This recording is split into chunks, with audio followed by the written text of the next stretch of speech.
What's up, tol? Ako nga pala to, si Try. At ngayon naman, tuturuan kita, tol, kung paano makakuha ng Zalit Launcher using mobile. Yes, tama ka, tol. So, ano nga ba yung Zalit Launcher? Alam mo ba? Ang Zalit Launcher ay isang Java. Yes, Java siya.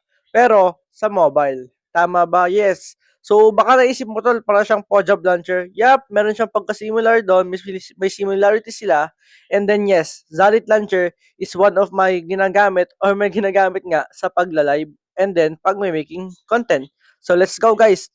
I will teach you how to use that. Let's go. So what's up, guys? So una tol, punta ka sa Chrome and then yan. And then search mo lang, tol, Zalit Launcher. And then yan, isa-isahin lang natin, tol, para di nakakalito. And then step by step lang tayo. So yan, tap mo lang Zalit Launcher and then yan.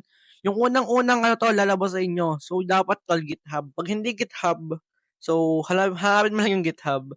So yan, tol. So dito, guys, marami yan. So hanapin nyo lang yung cursor ko, tol. Yung cursor nyo lang yung ating ano, tignan. So yan, guys, scroll ng unti and then tap mo yung release, mga bossing. Yung release, guys, dito. Scroll ng unti and then yung makikita mo release. So tap mo lang yung mga bossing.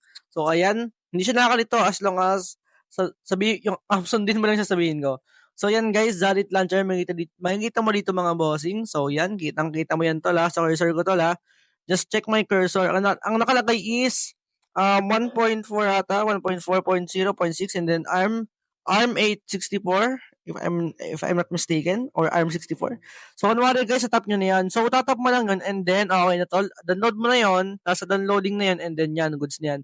So yun, guys, dapat yes, nandito na kayo. Pag wala pa yun dito, imposible naman siguro yun kasi dapat pag download mo, bossing, tap mo yun and then yan, goods na yan, tol. So if you want some tuts pa ng mga kung paano gumamit pa nito, so later, guys, papakita ko sa inyo.